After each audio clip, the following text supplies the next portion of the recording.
موسیقی سے بھی میں علاج کر سکتا ہوں. علاج بالغذا بھی تو ہے. علاج بالغذا تو یہ تو بنیادی ہے, یہ تو میں کرتا ہی ہے نا, یہ تو میں کرتا ہوں, ڈیلی کرتا ہوں. سب سے پہلے میں علاج بالغذا ہی کرتا ہوں. اپنی زندگی کو سادہ کریں, اپنا لائف سٹائل بدلیں, غذا کو اہمیت دیں, تصنع اور بناوٹ سے دور رہیں, فطرت کے قریب آ جائیں. میں نے 4 شادی کی, میں نے آپ کو سبب بھی بسم بتایا. اللہ الرحمن الرحیم. میں ہوں آپ کا دوست, آپ کا ہوسٹ منشا طاہر. دی ٹیلنٹ انٹرنیشنل میں خوش آمدید. دوستو, جیسا کہ آپ کو معلوم ہے کہ ہم آپ کو مختلف بزنس مین, ٹیلنٹڈ پرسنالٹیز سے ملاتے رہتے ہیں. آج کی جو ہماری ٹیلنٹڈ پرسنالٹی ہے وہ ایک بہت بڑے حکیم ہیں. عرصہ 51 سال سے وہ حکمت کر رہے ہیں.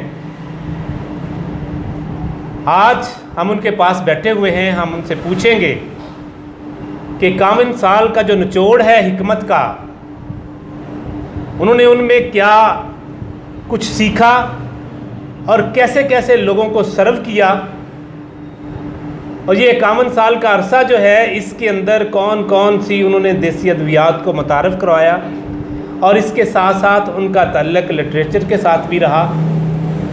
میگزین بھی انہوں نے نکالا. حجامہ کے بارے میں ہم ان سے پوچھیں گے کہ حجامہ کا طب نبوی میں کیا فلسفہ ہے, اس کے بارے میں بھی ہم ان سے بات کریں گے. تو میرے ساتھ موجود ہیں بہت ہی پیاری شخصیت, بہت بڑے حکیم, جن کا پورا پاکستان میں نام ہے. 12 کے قریب کتابیں جو ہیں آ چکی ہیں. محمد یاسین چاولہ صاحب. سر, سب سے پہلے میں آپ کا شکریہ ادا کرتا ہوں کہ آپ نے ہمیں ٹائم دیا. منشا صاحب کہ آپ میرے پاس تشریف لائے اور مجھے خدمت کا موقع دیا. یاسین بھائی, سب سے پہلے آپ ہمارے ناظرین کو اپنے بارے میں بتائیں کہ آپ کا نام تو یاسین چاولہ ہے. جی. آپ کی تعلیم کتنی ہے, آپ نے حکمت میں کیا کر رکھا ہے, آپ لٹریچر کے بندے ہیں, آپ کی کتابیں, آپ کی رہائش, آپ کہاں سے ہیں, یہ ساری باتیں آپ بتائیے. نام تو میرا آپ نے سن ہی لیا ہے. بنیادی تعلیم میری ایم اے اسلامیات ہے. میں نے homeopathy, biochemic, chromopathy, solar therapy, naturopathy, Vedic, acupuncture, Unani اور حضرت صابر ملتانی رحمۃ اللہ علیہ کا سسٹم, قانون مفرد ذا, یہ میں نے سارے پڑھے ہیں, سیکھے ہیں اور ان پر عمل بھی کیا ہے. اور اس کے علاوہ موسیقی سے بھی میں علاج کرتا ہوں. اچھا, موسیقی سے بھی آپ کا تعلق ہے. جب آواز کو آپ ایک مخصوص پیٹرن میں رکھ کر لاپیں گے تو اس پیٹرن کی جو خاصیت اور خوبی, اس پیٹرن کو ہم راگ کہتے ہیں. ہر راگ اپنا ایک مزاج رکھتا ہے. مثال کو راگ درباری ہے, اس کا مزاج تر گرم ہے. جب راگ درباری میں کوئی کلام لاپیں گے تو اس کے اثرات دماغ پر کیا ہوں گے, جگر پر کیا ہوں گے, بندہ حاضر کے سوا کوئی نہیں بتا سکتا. اگر کوئی ہمارا دوست آپ سے کانٹیکٹ کرنا چاہتا ہے تو وہ کس طرح کر سکتا ہے؟ وہ ایسے کر سکتا ہے کہ پاک مدینہ شریف آئے, ہسپتال روڈ پہ آ کر میرا نام پوچھے, میرا نام بتا دیں گے لوگ, یا میرا مطلب یہاں اوپر ہی سڑک ہے, اس کو زیادہ دقت نہیں ہوگی مجھے ملنے میں. اور میرا فون نمبر ہے, فون پہ بھی مجھے وہ کال کر کے آ سکتا ہے. یاسین بھائی, آپ یہ میں بتائیں کہ آپ حکمت کی طرف ہی کیوں آئے؟ آپ نے ماسٹر کیا ہوا ہے اسلامیات میں, آپ حکمت کی طرف کیوں آئے اور کتنے سال ہو گئے ہیں اس کے اندر آئے ہوئے آپ کو؟ یہ بڑی پرانی بات ہے کہ میں بیمار ہو گیا تھا.